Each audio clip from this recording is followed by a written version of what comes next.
Good morning, ma'am. Ngasi day di sonu su school salani class 9 ga han bang ngasi school ka do ini. Ado ngasi ka do ni na paru ni mukti ngasi je pun tay makai da moi school hau re ba ko paru gi su nan day pun tra makai ore mane do tare makai do hen re sonu gi 8:10 da ni do sidagi dum 7:30 35 da dum thoi ba. Ano mo yani gi tiffin gi aduga chanabagi idli ga sambar ga oina tawrai sambar se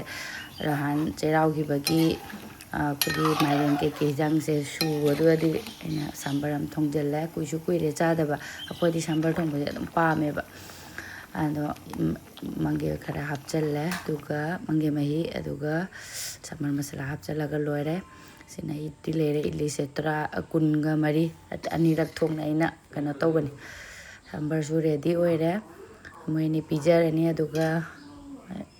paru budi na handi kare da school sono gina ngasi ahan bo oidoini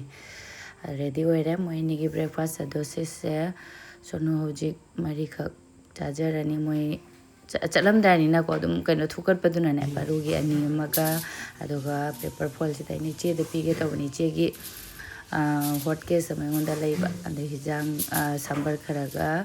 aduga idli kharaga ichi ogi angang hingi school kana banina chagadra dum cha nangna bane adumaina su pige taw sambar na sa leire paper foil dana aluminum paper foil su dana kanada suba yom sal sono na tinjawrani hojik se ngalle ba ko e khara budi ngali sono lotion da ba wale ma tinjawrani aduga hala chajarani hala cha ga sini pung tare tare aduga sono paru hojik cha pijarani aduga loisal ko adum paru gi taren makai nang ani sono gina adum kitang thenga chala su kai thenga chala su ai 7:10 dai 8:10 dai gini na sidagi adum paru sa ba hawre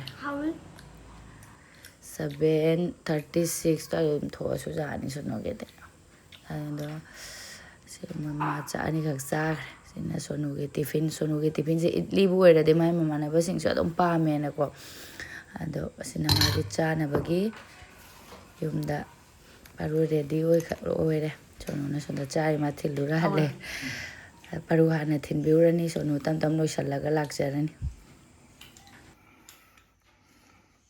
soma pigo hole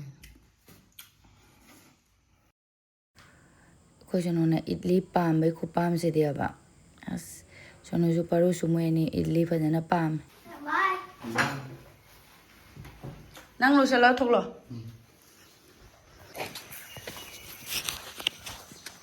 kai hai du ba hai ro I school चली गई kari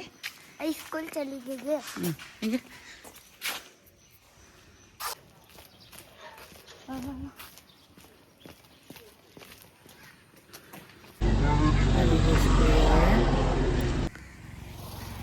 paru thinjalame aise halaine ko sonu yeng na halaine thingi bra keno hangde na aina paru porok se 7:18 dagi ni thoklei se jim dagi lai ga myam pal ko yum manga banina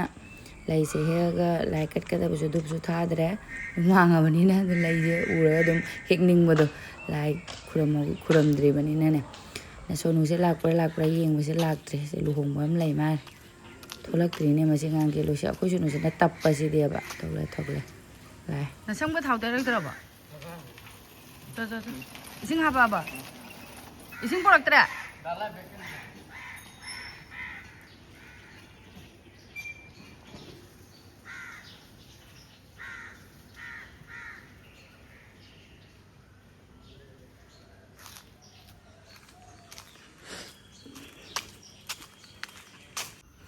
aina to chabi lolam gano aina habe do lolam dare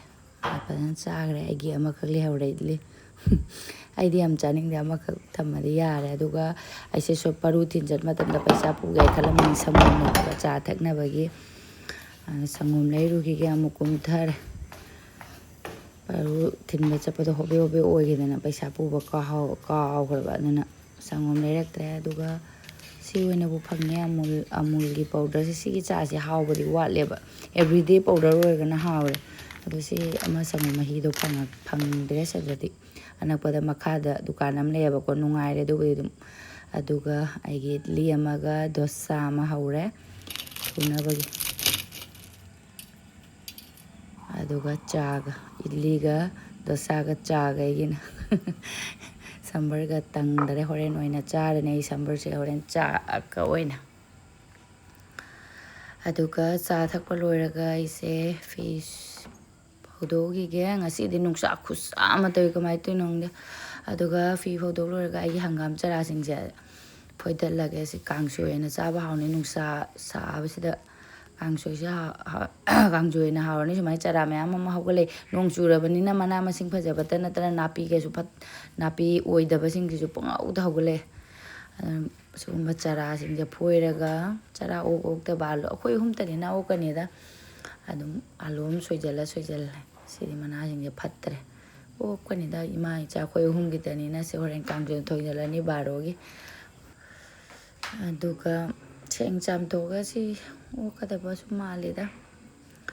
angni ngasai sambar su mayam ama leiri thongjira thongoida tange doira kaino khangde isi nungdang oina thongasirang de sambar su phana jam leiri banina angjoi thongaro sira kaino sambar se leiri horen akoi hum tanina dum okanida ngasai ngi kaino yamna yawramba dumai tawre akogi mapang ke do wale hase hana de pamam de hadi phajam pame sambar se aduga ina online da asigi plazo se kaino tawgi bani aba chen gi bani aduga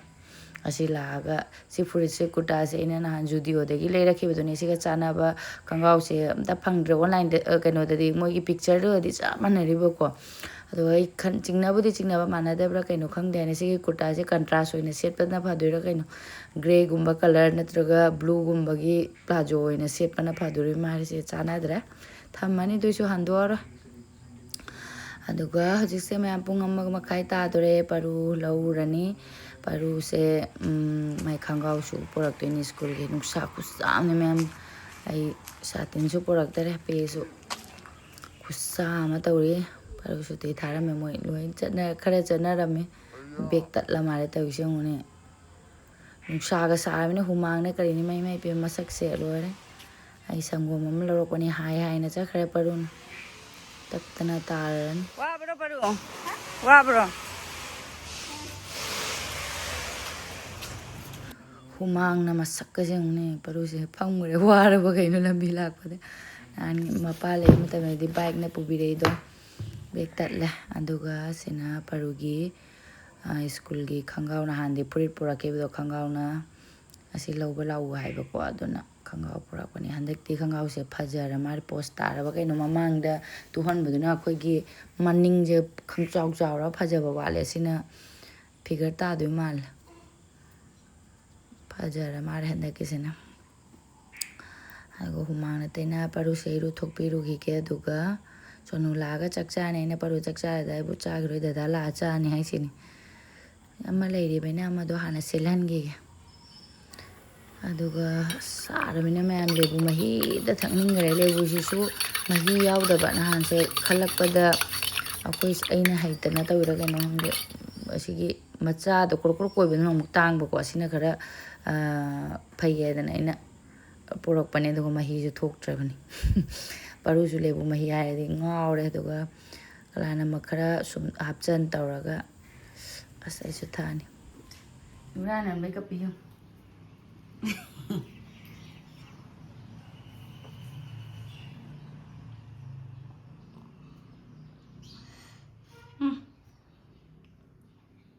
giri take lamu